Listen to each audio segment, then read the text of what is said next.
Assalamualaikum warahmatullahi wabarakatuh. Bagaimana kabarnya anak-anak Ustadz hari ini? Alhamdulillah, luar biasa. Tetap semangat. Allahu Akbar, Allahu Akbar, Allahu Akbar. Yes. As-Sanabil bersama Al-Quran. Tahfiz, mudah, indah, berkah. Takbir, Allahu Akbar, Allahu Akbar, Allahu Akbar. Yes. Sallu ala Nabi Muhammad. Allahumma salli wa sallim ala Sayyidina Muhammad. Nah anak-anak, kali ini kita kembali belajar akidah akhlak, yaitu pelajaran yang kedua, Asmaul Husna 1. Sebelum belajar, mari kita baca doa dulu bersama-sama. Bismillahirrahmanirrahim. Rabbi zidni ilma warzuqni fahma. Amin. Alhamdulillahi rabbil alamin. Asmaul Husna 1. Lihatlah dan amati gambar burung berikut. Setiap pagi induknya keluar dari sarangnya dalam keadaan perut kosong untuk mencari rezeki Allah Subhanahu wa ta'ala. Ia yakin bahwa Allah adalah zat yang maha pemberi rezeki. Sore hari ia pulang dalam keadaan kenyang dan membawakan makanan untuk anak-anaknya yang menanti di sarangnya. Sungguh Allah maha kaya dan menjamin rezeki semua makhluknya. Apa yang kalian ketahui tentang Asmaul Husna? Apa arti dari Asmaul Husna Ar-Razzaq, Al-Fattah, Asy-Syakur, dan Al-Mughni? Mari kita pelajari beberapa Asmaul Husna tersebut. Orang yang tidak punya harta tidak pantas dimintai harta. Orang yang bodoh tidak mungkin memberi pengetahuan. Orang yang tidak punya apa-apa tidak mampu memberikan apa-apa. Dengan melalui tafakur, kita bisa melihat tanda-tanda yang ada pada makhluk yang memperkenalkan kita kepada Sang Pencipta yang Maha Suci.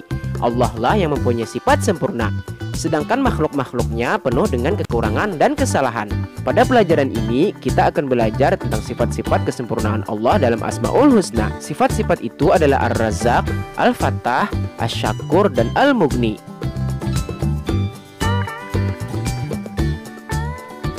Ar-Razzaq. Ketika manusia masih berada dalam rahim ibunya, tak seorang pun mampu memberi makan dan minum kepadanya, bahkan ibu yang mengandungnya sekalipun. Dengan sifat Ar-Razzaq yang maha mencurahkan rezeki, Allah telah memberi makan dan minum kepadanya. Makanan yang diberikan oleh Allah sang pemberi rezeki lewat tali pusar. Makanan itu sudah siap saji. Ketika bayi telah lahir dan tali pusar diputus, sang pemberi rezeki memberi makanan berupa ASI. Perhatikan burung-burung yang berkicau di pagi hari. Mereka keluar dari sarangnya pada waktu pagi hari dalam keadaan perut kosong. Meskipun demikian, burung-burung itu tetap ceria. Mereka percaya bahwa Allah telah menjamin rezeki semua makhluk. Pada sore hari, burung-burung itu pulang ke sarangnya dalam keadaan kenyang. Bahkan mereka membawa rezeki untuk anak-anak mereka. Mereka tidak pernah berpikir untuk menumpuk makanan sebagai persediaan hari-hari yang akan datang. Ya Allah, cukupkanlah rezekiku untuk hari ini, gumam mereka. Allah memberi rezeki pada para hambanya dari tumbuhan dan pohon-pohon yang memproses makanan dari air, tanah, dan udara. Allah menundukkan matahari pada tumbuhan untuk menyempurnakan makanan yang dibutuhkan manusia dan binatang.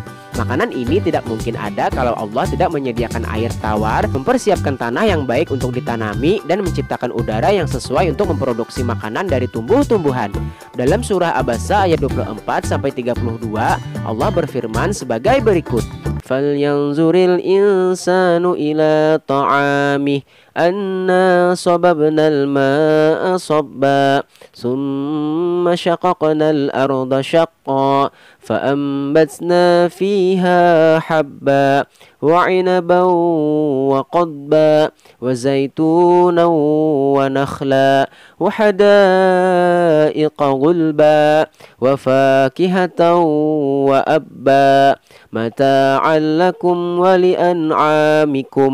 Artinya, maka hendaklah manusia itu memperhatikan makanannya. Kamilah yang telah mencurahkan air melimpah dari langit. Kemudian kami belah bumi dengan sebaik-baiknya. Lalu di sana kami tumbuhkan biji-bijian dan anggur dan sayur-sayuran, dan zaitun dan pohon kurma, dan kebun-kebun yang rindang dan buah-buahan serta rerumputan. Semua itu untuk kesenanganmu dan untuk binatang-binatang ternakmu. Manusia menyantap makanan dengan menggunakan pencernaan yang telah diciptakan oleh Allah. Setelah itu yang maha mencurahkan rezeki akan mengantarkan makanan itu ke seluruh tubuh. Makanan itu akan membawa manfaat ke seluruh tubuh, baik ke otak, kulit maupun sumsum. Allah yang maha mencurahkan rezeki telah menjamin rezeki setiap makhluknya. Ikan di dasar laut, bayi di dalam rahim ibu, hewan dan tumbuh-tumbuhan rezekinya telah ditentukan Allah. Dalam surah Hud ayat 6, Allah berfirman sebagai berikut. وَمَا مِن دَابَّةٍ فِي الْأَرْضِ إِلَّا عَلَى اللَّهِ رِزْقُهَا وَيَعْلَمُ مُسْتَقَرَّهَا وَمُسْتَوْدَعَهَا كُلٌّ فِي كِتَابٍ مُبِينٍ. Artinya, dan tidak satupun makhluk bergerak atau bernyawa di bumi melainkan semuanya dijamin Allah rezekinya. Dia mengetahui tempat kediamannya dan tempat penyimpanannya. Semua tertulis dalam kitab yang nyata, yaitu Lauhul Mahfuz. Jika Allah telah memberikan rezeki kepada seseorang, tak satupun yang dapat menghalangi. Sebaliknya, jika Allah telah menahan rezeki seseorang, tak seorang pun mampu memberikannya. Bagi orang yang beriman, ia tidak akan takut kelaparan. Ia yakin bahwa selama mau berusaha, Allah akan memberi rezeki kepadanya. B. Al-Fattah. Pernahkah kalian mendengar cerita tentang seorang yang kejam dan bengis, kemudian bertaubat dan Allah mengampuni dosa-dosanya? Salah satunya adalah Umar bin Khattab radhiyallahu anhu. Sebelum masuk Islam, Umar bin Khattab adalah seorang tokoh Quraisy yang sangat kejam. Ia pernah berniat akan membunuh Rasulullah SAW. Setelah masuk Islam, Umar bin Khattab menjadi orang yang sangat takut kepada Allah dan hatinya menjadi lembut. Sepeninggal Rasulullah SAW dan Abu Bakar As-Siddiq, ia diangkat oleh kaum muslimin menjadi khalifah. Umar berhasil menunaikan amanatnya dengan baik. Siapakah yang membukakan hati Umar bin Khattab radhiyallahu anhu? Semua itu adalah atas kehendak Allah yang mempunyai sifat Al-Fattah, artinya yang maha membukakan pintu rahmat. Allah memberikan rahmatnya kepada siapa saja yang dikehendaki. Apakah rahmat itu? Rahmat berarti kasih sayang. Kasih sayang Allah diberikan kepada makhluknya dalam bentuk non-materi. Misalnya, banyak orang miskin yang tidak kecukupan dalam hidupnya, akan tetapi ia diberi ketenangan hati oleh Allah. Sebaliknya, banyak orang yang sangat kaya tetapi hidupnya tidak tenang dan selalu gelisah. Hal itu disebabkan Allah tidak mencurahkan rahmatnya kepada orang itu. Di akhirat kelak, rahmat Allah hanya diberikan kepada orang yang beriman. Rahmat itu berupa pengampunan dari segala dosa-dosa, dijauhkan dari siksa api neraka. Allah tidak akan murka kepada mereka selama-lamanya. Allah Subhanahu wa ta'ala berfirman dalam surah Saba ayat 26 sebagai berikut. Qul yajma'u bainana rabbuna thumma yaftahu bainana bil haqqi wa huwal fattahul alim. Artinya, katakanlah Tuhan kita akan mengumpulkan kita semua, kemudian Dia memberi keputusan antara kita dengan benar, dan Dia yang maha pemberi keputusan, maha mengetahui. Sebagai orang yang beriman, kita harus selalu bersyukur atas semua pemberian Allah. Kita hanya memohon kepada Allah yang maha membukakan pintu rahmat. Semoga Allah selalu mencurahkan rahmatnya kepada kita. C. Asy-Syakur. Apa yang kalian lakukan terhadap pemberian orang lain? Pantaskah kita meremehkan pemberian orang lain walaupun hanya sedikit? Allah memberikan kepada kita kenikmatan yang sangat banyak. Karena banyaknya nikmat Allah yang diberikan kepada kita, kita tidak akan mampu menghitungnya. Allah berfirman sebagai berikut. Wa in ta'uddu ni'matallahi la tuhsuha innallaha laghafurur rahim. Artinya, dan jika kamu menghitung nikmat Allah, niscaya kamu tidak akan mampu menghitungnya.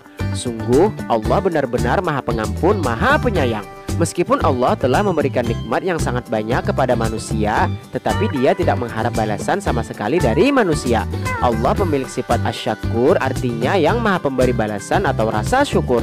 Allah tidak butuh ucapan terima kasih dari manusia. Meskipun demikian, Allah akan memberikan balasan berlipat ganda kepada siapa saja yang mau bersyukur atas nikmat-nikmat yang diberikannya. Allah berfirman sebagai berikut.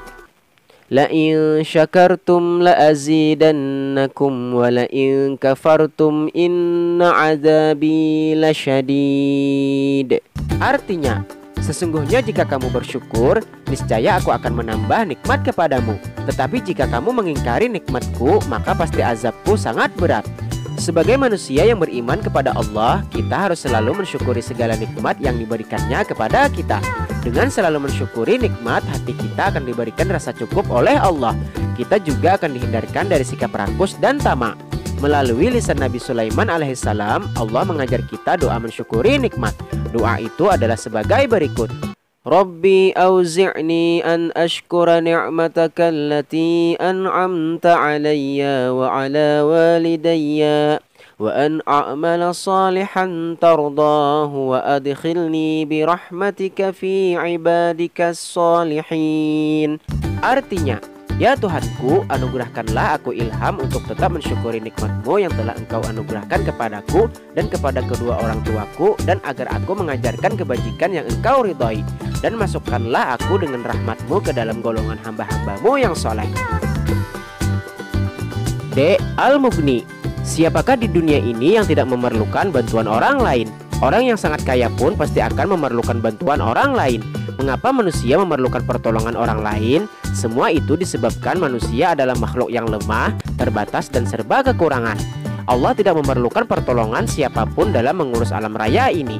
Mengapa Allah tidak memerlukan bantuan orang lain untuk mengurus alam ini? Semua itu disebabkan Allah mempunyai sifat Al-Mughni, artinya maha kaya. Allah tidak memerlukan bantuan dari yang lain, baik berupa tenaga, pikiran, maupun harta benda dalam mengurus alam. Dalam sebuah hadis disebutkan bahwa jika seandainya seluruh jin dan manusia itu kafir, tidak akan mengurangi kerajaannya. Sebaliknya, jika seluruh manusia dan jin itu beriman kepada Allah, tidak akan menambah sedikit pun kerajaannya. Allah berfirman dalam surah At-Taghabun ayat 6 sebagai berikut. Zalika bi annahu kanat ta'tihim rusuluhum bil bayyinati faqalu abasharun yahdunana fakafaru wa tawallaw wastaghna wallahu ghaniyyun hamid. Artinya, yang demikian itu karena sesungguhnya ketika rasul-rasul datang kepada mereka membawa keterangan-keterangan, lalu mereka berkata, apakah pantas manusia yang memberi petunjuk kepada kami?